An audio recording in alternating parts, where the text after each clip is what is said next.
Okay, sounds good.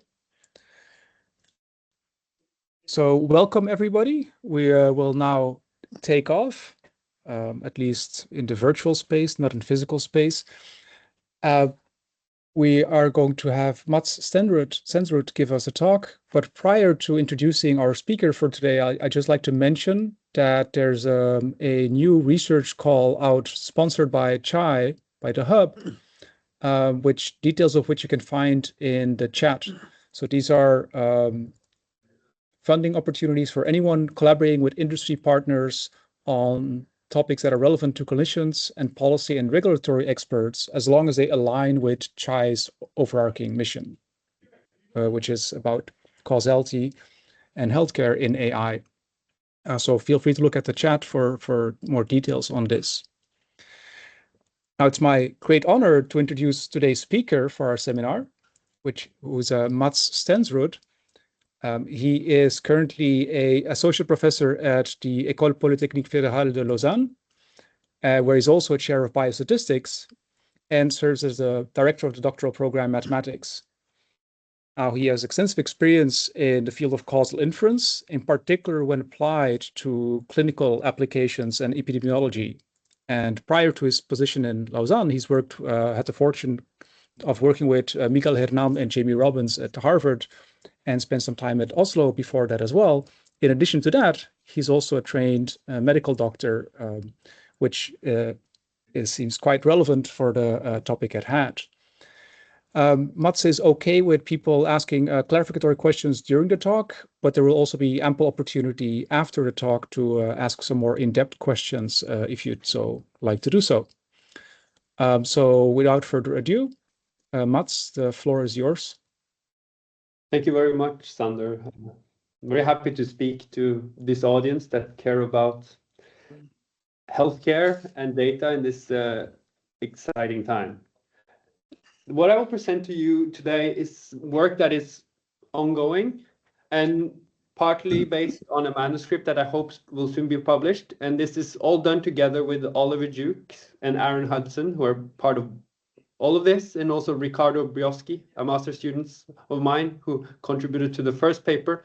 And last but not least, my PhD student, Julian Loando, that worked on this topic right now. So many of the results I will present today are due to them. I would like to engage with this now growing, and it's been growing for a long time, literature on policy learning, which ties closely to individualized decision-making or personalized medicine or precision medicine. There's a vast literature in the statistics environment and surely also in the machine learning and in various other branches.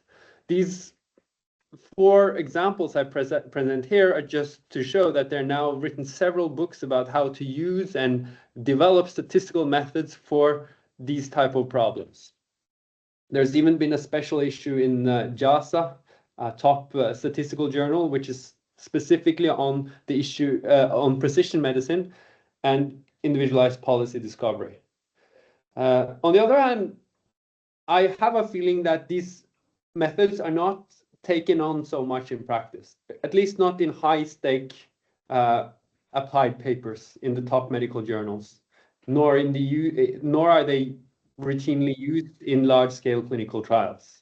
So that's a claim, and I'll try to back that up a little bit throughout this talk. But on the other hand, it seems highly relevant to the whole notion and idea of precision medicine, where we want to tailor treatment decisions to individual patients' features or characteristics. And now getting data with detailed information is easier than ever. Here's just one example through sequencing of, say, a cancer tumor. We would like to individualize what treatment we give to certain cancer patients. Okay, so the whole premise behind this, I want us to take one step back, is the fact that individuals might respond differently to treatment. So this could be between sex, or it could be between size, but the whole idea behind the game of the precision medicine is that we want to tailor the treatment decisions to individuals, and that's only makes sense, or is only worth the effort, I would say, if individuals respond differently to different types of treatments. By the way, I was recently in Hong Kong, and there's a fantastic place. And I went to the main art museum there, and I just wanted to convey that this idea of personalizing and individualizing material for us is all over the place. So even I went to an art gallery, and before I went into the main exhibition room, they took a test on me, including smells and a questionnaire, to tailor the art towards my personality. So these type of problems, if you're not only interested in medicine, you'll find them essentially everywhere these days where data are involved. But in order to be a bit more concrete and formal about things, I will consider some fairly simple notation today. So I will suppose that we have access to 3 random variables. That includes some baseline covariates, so that could be a random vector, could include baseline characteristic of certain individuals. A binary treatment, so the decision we want to make is given one treatment versus another, and some kind of numerical outcome. Okay, this is the setup. And we will consider simple potential outcomes. So y with a parenthesis, little a, means the potential outcome. Had I fixed or when gone in and intervened to fix the treatment to little a. And I will, in this talk, I would not talk much about identification, which I like a lot. I would focus on the problem where that's not the main issue. Suppose we are in a randomized experiment. So the way of expressing this counterfactual in terms of observational data is not going to be the difficult part. But before I do that, I will just state that we will often talk about what's called the conditional average treatment effect, which is basically the average treatment effect here on the additive scale, given these baseline covariates features x, and we'll call that tau x. And as I said, I will not focus too much on identification in this talk. So for the most of the talk, you can assume that we are in a randomized experiment where A is randomly assigned. And then this conditional average treatment effect can simply be expressed as this difference in expected observed outcome among the treated with a particular feature X versus the untreated with the same feature X. And I want to distinguish between 2 types of heterogeneity, because I said that heterogeneity is the driver, I would say, for the search for individualized medicine or precision medicine or individualized decision making.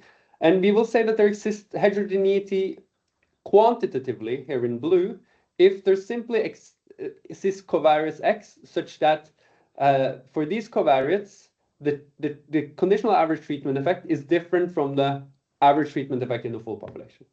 So the conditional average treatment effect is basically not a constant. That's all I'm saying.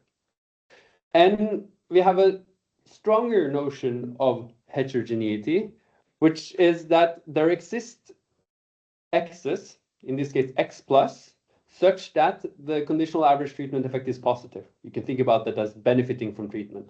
But there also exists other x's such that the conditional average treatment effect is negative. Then we say that there's qualitative heterogeneity. And we'll go back to these distinctions a little bit, but I will focus in this talk mostly on qualitative heterogeneity.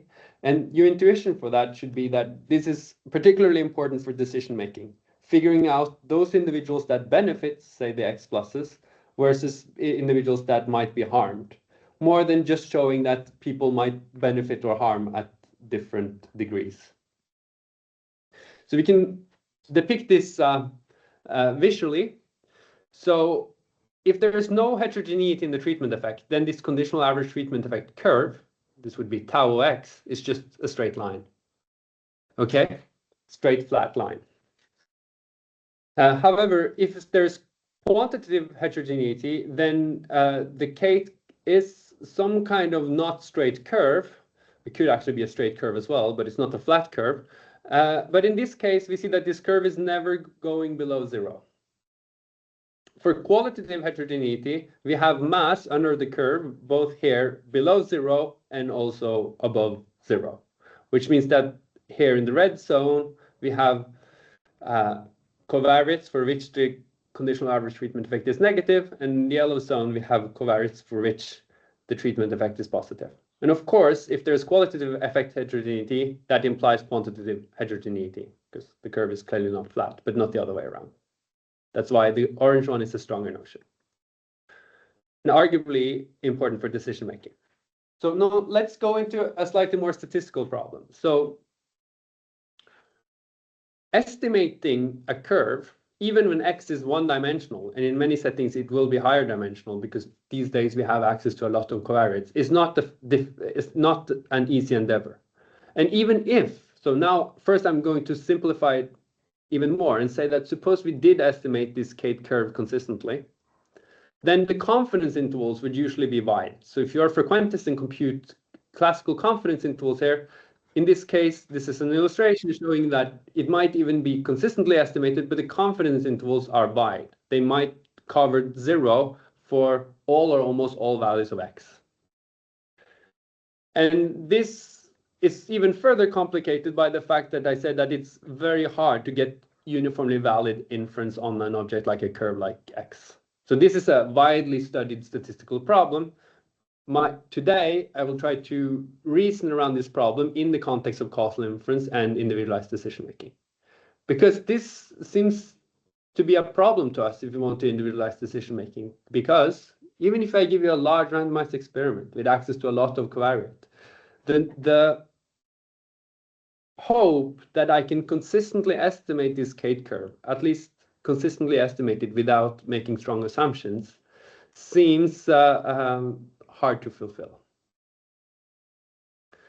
So what are people doing in a lot of this optimal treatment regimes literature? What they're often doing is not making inference on every point on this tau curve itself. They rather often do the following. They do estimate an optimal strategy.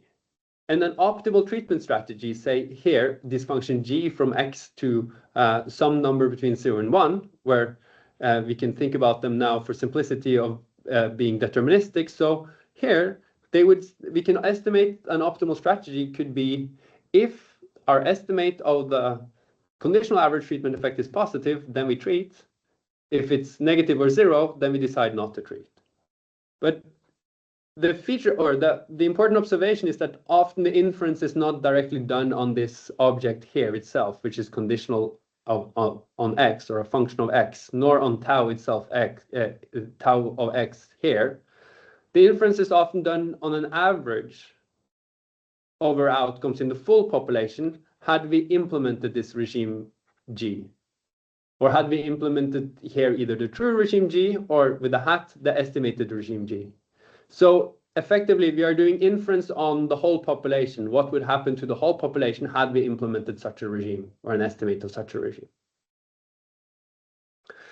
So this is only partly satisfactory because if we were to be serious in a personalized decision-making setting, and suppose we got in a patient, say, with a long covariate vector X, the doctor would ideally be able to make decisions where they have inference guarantees conditional on that X. They want to say for those type of patients, or for patients like you, it's better to treat or not.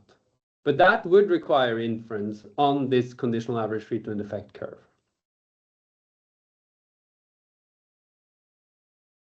But again, going back to the previous slide with the curve, this is a very ambitious task. So what can we actually do? I think when I say what we can actually do, I mean, what can we do that satisfies decision makers or regulatory agents or patients, if you want. And I want them to do some very basic things and think about how decisions are made nowadays to get, say, drugs on the market or implement drug in practice. Usually these decisions are made based on data from RCTs, randomized controlled experiments or trials. And in these trials, it's a prerequisite to specify primary and secondary outcomes. And also, they usually do sample size calculations to figure out how many individuals they would need in these trials to have a certain chance of detecting existing effects, if they are there. Okay, to me, both of these things sounds reasonable. Now, when they try to find subgroups, which is a step towards individualizing decision-making, they usually do that in a predefined way. So that could be part of a secondary outcome where the subgroups already are decided beforehand. which means that you can only look at so many different groups, because we already decided beforehand what groups you will look at.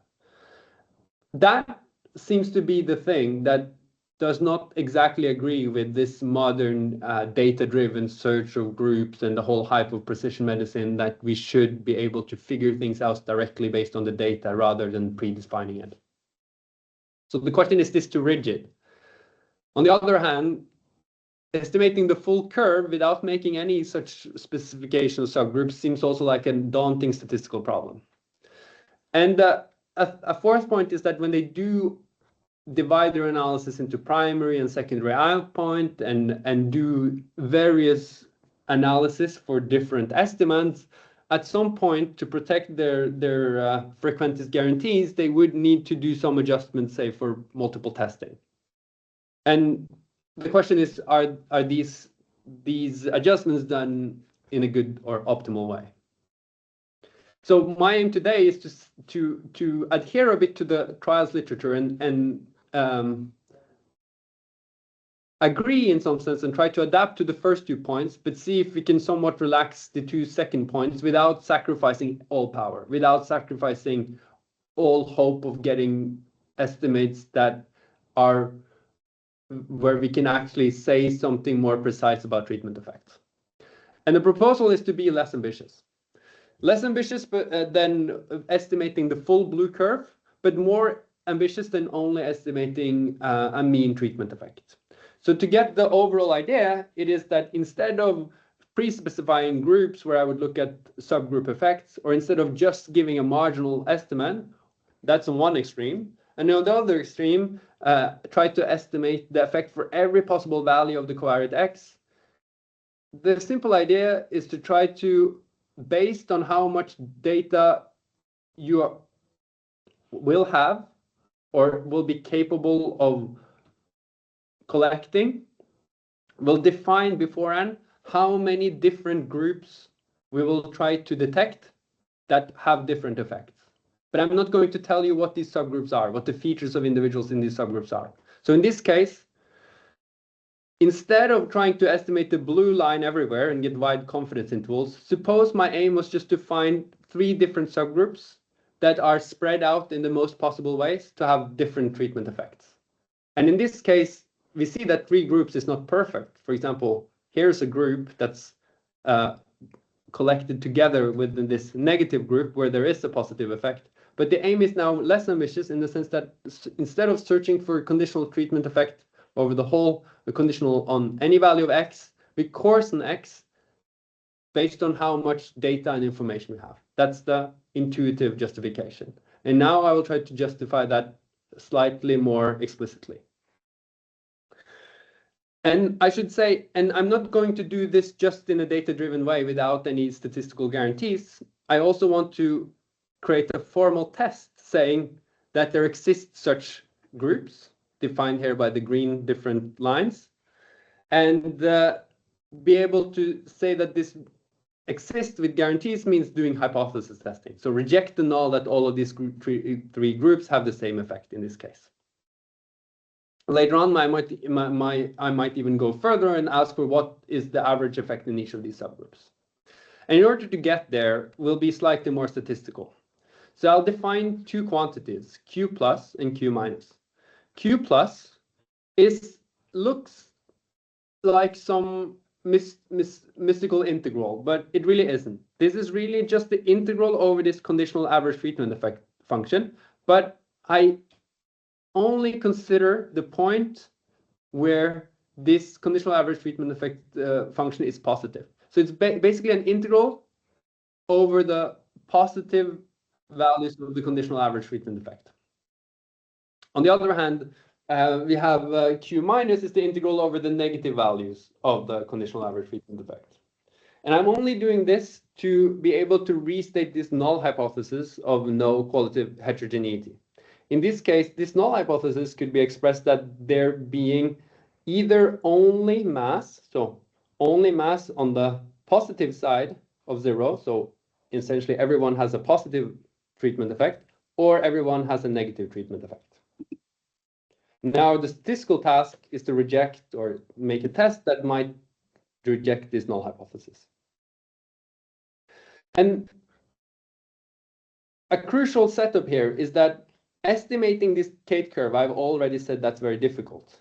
So in some sense, we will try to be less ambitious and say we might not even estimate this K-curve correctly. What we hope to do, however, is to define some, or we might not even be in this function class, so that we really find these indicator functions so that we can really determine when the Kate function is positive and negative. However, we might be able to find some guess of that, a delta x, that might not exactly correspond to the previous function in the same color from the previous slide, but that is somewhat a good guess. And if you replace this indicator with function with this delta, we have the guarantee that whatever q we then compute with any delta will always, when we look at the positive area, be smaller than the true q function. And if you look at the negative area, it will always be larger than the true q negative function. And this is an important feature for us because it will help us create test statistics with nice properties. Okay. So the aim we are now going to have is to construct estimators of the biggest Qs we can possibly find in some class that we specify big delta.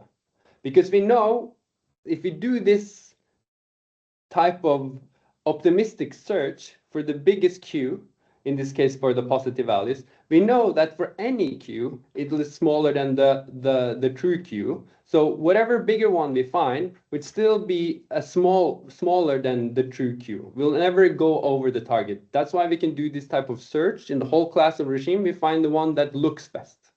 Okay?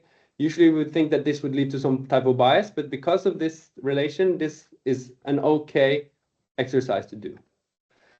And then the idea is that we can characterize the distribution of this biggest Q, this stup over the class of such functions delta. And this we can do based on existing results on empirical process theory, where we use the multiplier bootstrap to approximate some limiting distribution. These results only hold when the class delta is not too complex. But our idea here is that we will intentionally choose such a class that is not too complex, because here delta can be interpreted as the set of possible decision rules that we are interested in potentially implementing in practice. And that set is likely not so big that it cannot be described by a fairly simple function class, like a finite dimensional type of objects.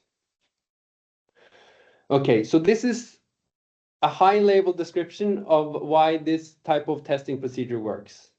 Now I'll go into some aspects on why this can somehow be practical relevant.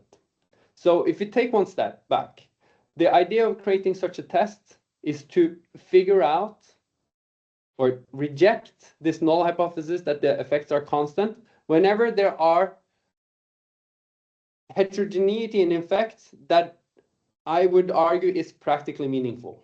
And when I say practically meaningful, I will relate that to a very particular thing. For me, in this setting, that means that there's heterogeneity in effects in such a way that if we had leveraged this heterogeneity to treat people differently, then that would lead to substantially better outcomes than if we had treated everyone or treated no one.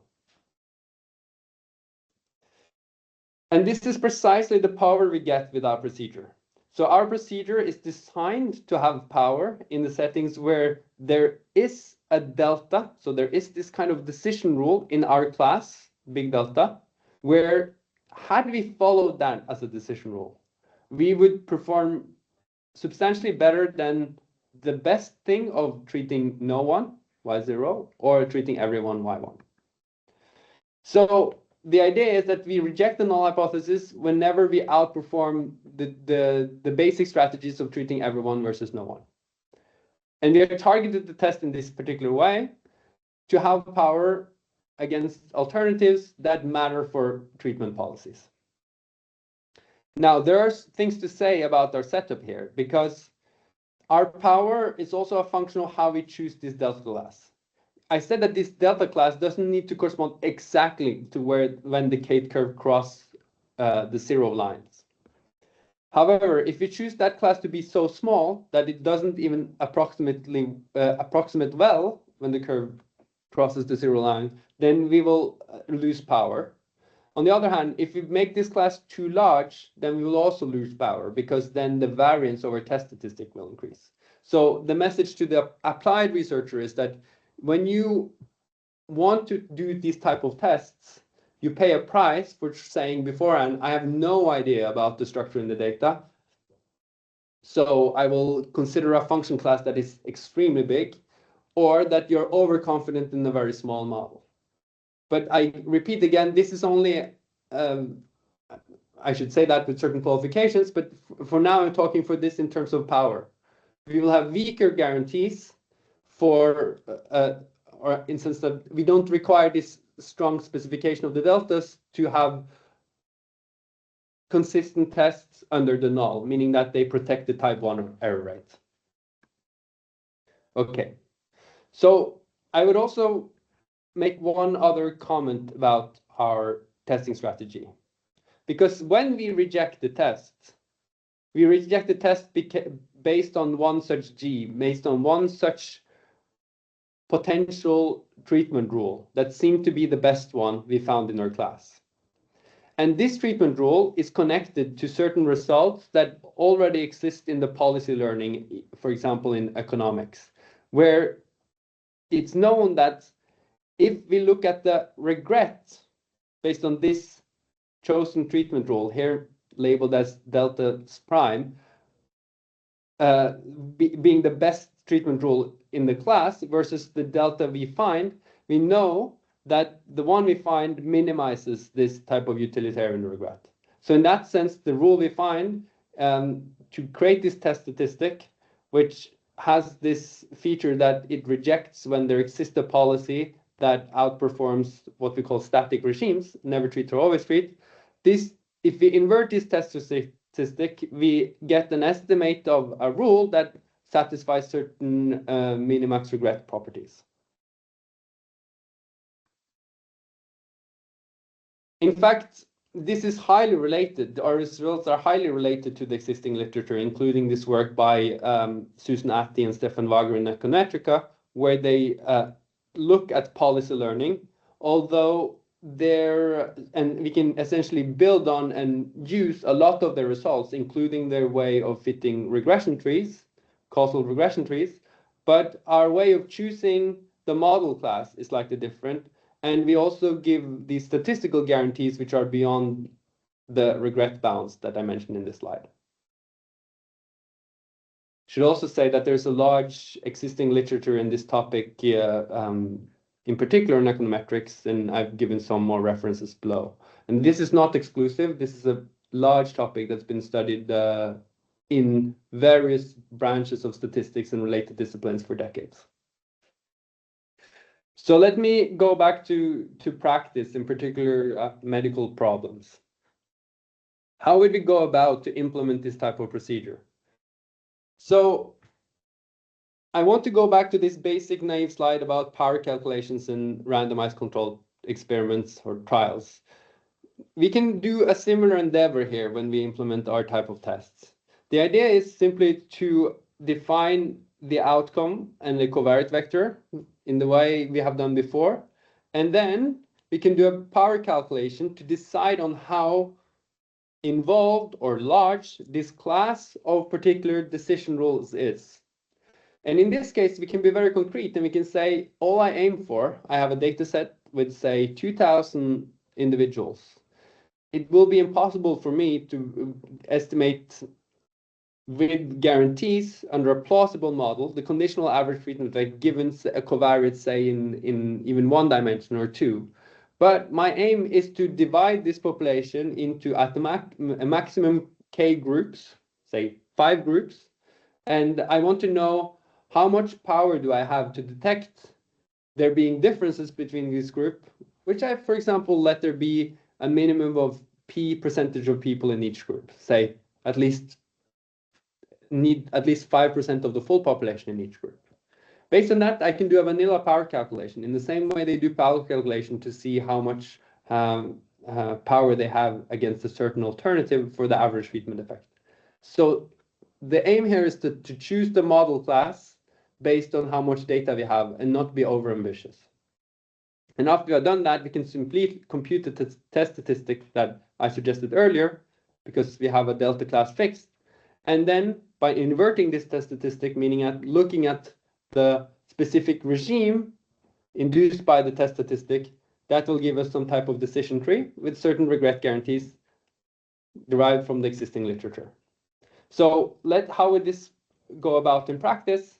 Here I did first a simulation, and then I will go back to a real study later on. But here we know that there's a true effect here in red.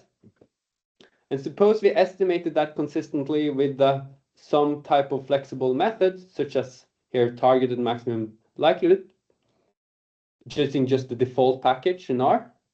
This would, in this case, be a consistent estimate of this red curve, but we'll see that the confidence intervals are wide.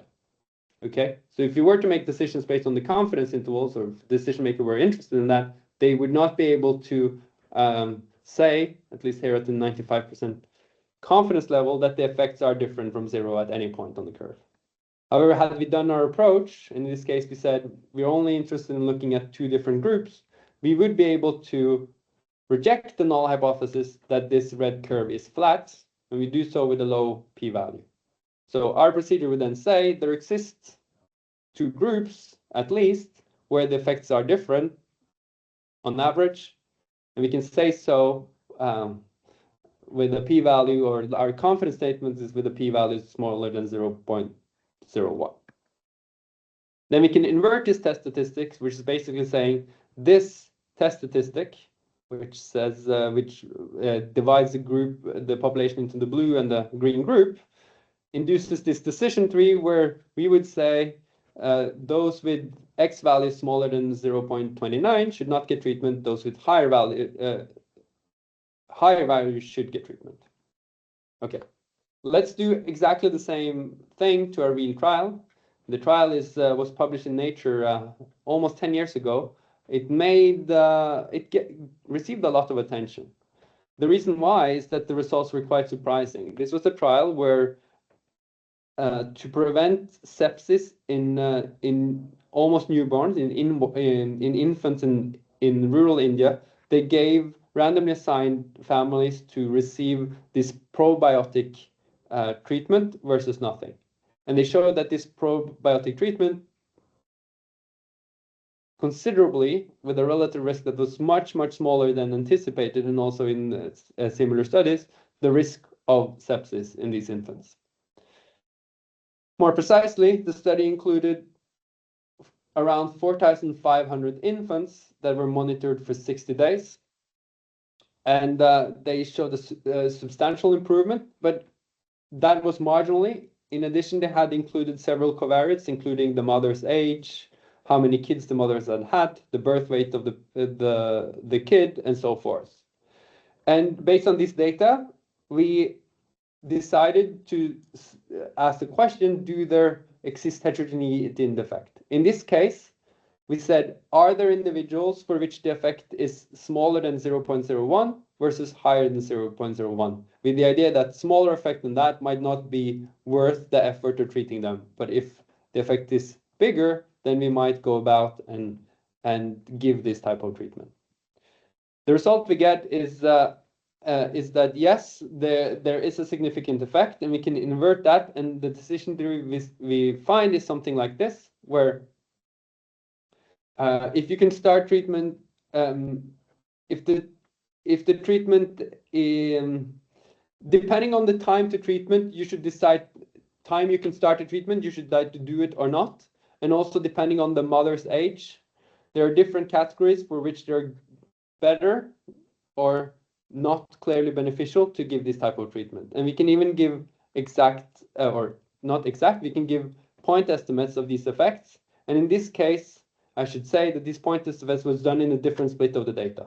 We're still working on procedures to do everything in the same split. This is non-trivial because it's a post-selection type of problem, but this is some of the points we are working at the moment. So I want to conclude by making a small link to categorization and sometimes even more extreme dichotomization of data. Because in the biostatistic literature, there's a lot of fuss about categorization not being a good thing. You can go to several fora or blogs or social media, and you'll see a lot of posts about why dichotomization and categorization more broadly is something we shouldn't do. But that's precisely what I've done in this talk. I've divided the covariates into subgroups, and I've done so somehow in a data-driven way. And here's a list of papers that where they claim that this is not good. This is dangerous. Okay. And you can even come up with some simple examples which seem kind of naive. This was during COVID-19, where in some type of study, they categorize people as having high or minimal risk of COVID based on the BMI threshold, which here seems arbitrary. Okay, but my counter argument to this point is that it's naive to believe that we can actually estimate things consistently, such as curves, without making very strong assumptions. And then making sound claims about subgroups might be a less risky and more appropriate endeavor. And in fact, that's how doctors think all the time. So here I go to New England Journal of Medicine, and whenever they have some type of treatment algorithm used in practice, they usually look at it in terms of some type of decision tree anyway, where individuals are classified based on their stage of, say, here a liver tumor, based on the treatment options that exist and have been tried before, and so forth. So this seems to resonate with exactly the same way clinicians and practitioners are doing decisions in practice.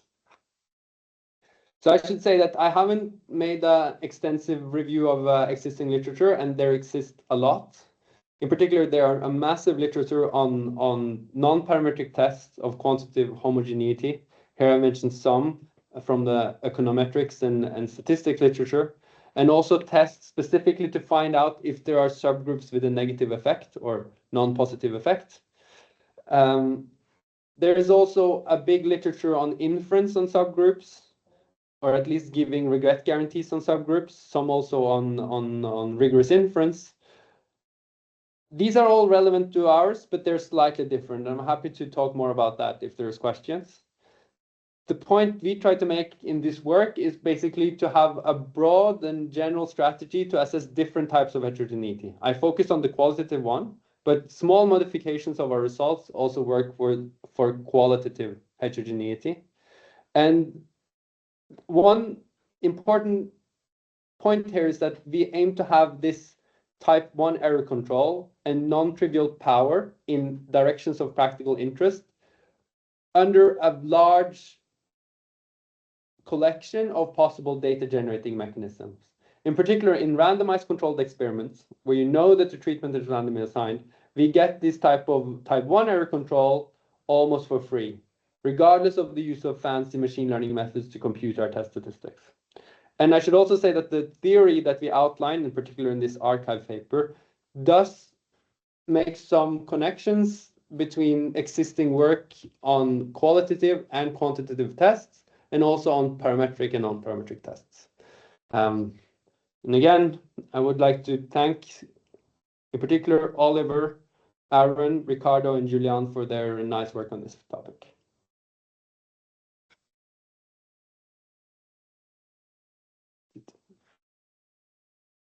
Thank you very much, Mats. We have a good amount of time for questions. So anybody who's would like to ask one, please raise your hand, or if you prefer, post it in the chat. To start things off, I'll ask you about something that you might expect I would ask about, namely about harm, because that's something that we're both very much interested in. And so you did mention at the end something that you could adapt your method for the quantitative heterogeneity. Yeah. And that's where harm comes in, right? Because I could imagine it's one thing to only focus on, if we want to have groups such that we're sure that they have either positive or negative effect. But if it's really an outcome such that there's a strong quantitative component, and there's some small set of people who have a very significantly lower effect than another group of people, then even though they might belong to a larger group where they all have negative effect, you might still want to be able to zoom in on that particular group because they're going to be disproportionately harmed if we don't take that into account. I agree. And our work in, I didn't focus specifically on it in the talk, but our results, in fact, finding quantitative heterogeneity is easier than finding qualitative. You have higher, because the way to think about it is that qualitative implies quantitative. So rejecting qualitative, then you have already rejected quantitative. So quantitative is easier to reject, basically. So answering that question, it's actually even easier to look for quantitative heterogeneity.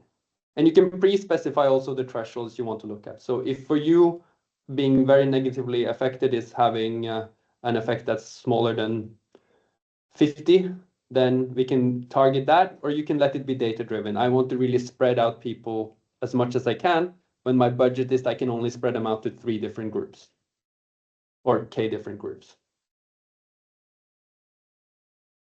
Okay. Any questions from other people in the audience? Yes, go ahead. I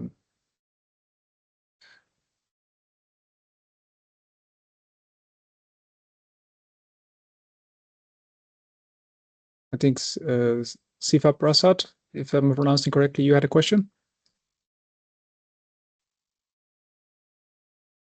Oh, it's in the chat, sorry. So Mats, if you can see the chat, it's the question is, what is the dependency of this approach on the underlying tree algorithm? Say instead of CART, we use GOSDT. Yeah, so I should say the CART was just one example. We can do this in several other ways. And we use CART, then we use some greedy tree algorithm, which for these type of decisions we can consider, which are already pre-specified to have a certain depth and a certain number of branches, it might be okay, but it's still a heuristic. So I didn't talk much about this. This is a good question, and I think there's a lot of more work to do in optimizing exactly that optimization procedure for fitting the trees. Now, that said, we don't even need to use trees for this purpose. We could use, say, an equivalent way of dividing into subgroups, for example, based on polynomial functions and so forth. So I wouldn't say that the idea of the approach, the way we present it, at least in the archive paper, does not hinge on the trees at all. That's just one way we could fit this type of, how we can analyze data with these type of models, basically.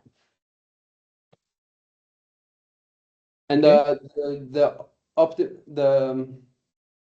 loss function is different here than for usual cards in the same way that we can essentially use the loss function that Ati and Wager used in their policy learning paper, just as a little remark. Okay, another question I had was I would imagine in practice, what we're trying to decide is not necessarily whether a particular patient will have a negative or positive effect regarding the outcome variable, but whether there's particular side effects, right? So even if you assume that there's a positive treatment effect for everyone, the outcome of interest might in this case be some side effect. Is it easy to extend your approach to such a situation? Yeah, that's in principle not difficult in the sense that I could just redefine my outcome as the side effect, and then I just look at heterogeneity in the risk of the side effect. That's one option. If you want to combine the side effect with the total outcome, you can create your favorite value function and then redefine your outcome as this value function. So maybe you give 10 points to being cured and -5 points to having a side effect and so forth. And it wouldn't complicate it in principle. You can decide your loss function however you want. Like doing this in practice is a different matter. Who's going to decide on that function, but in principle.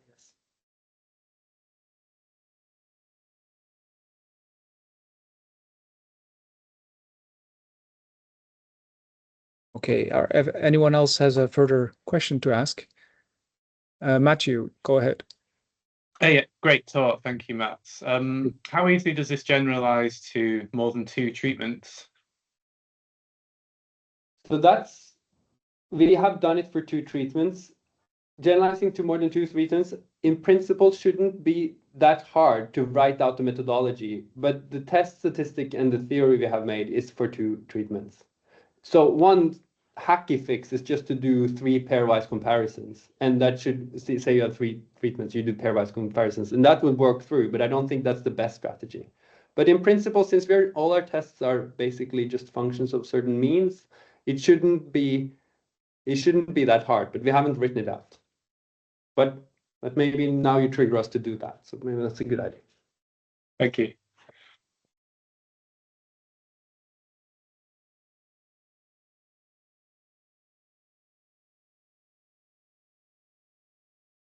Something else I was thinking about in terms of the group. So as I've understood it correctly, the idea is that you want to somehow find the optimal definitions of groups.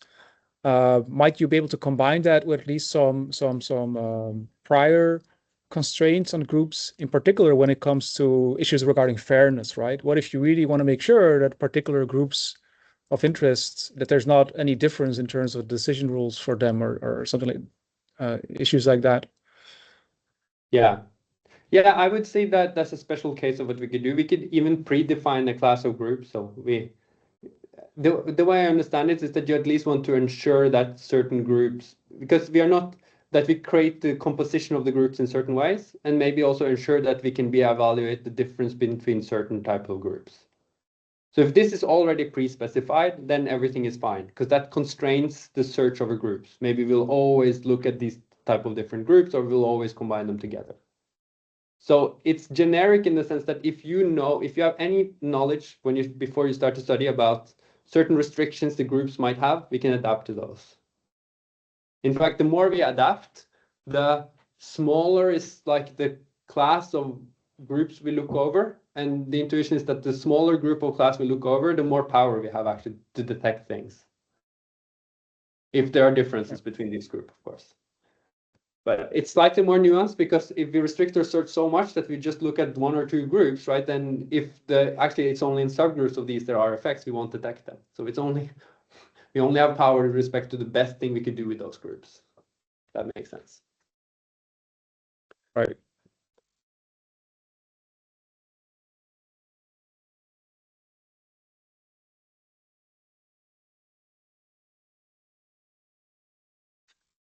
Okay, if last chance for anyone else, please don't be shy to ask a question. And if not, then we can also wrap it up here and thank Mats once again for your talk.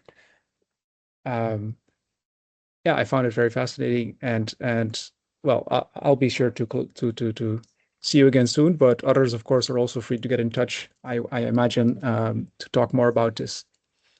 So thank you all for attending, and see you next time. Goodbye.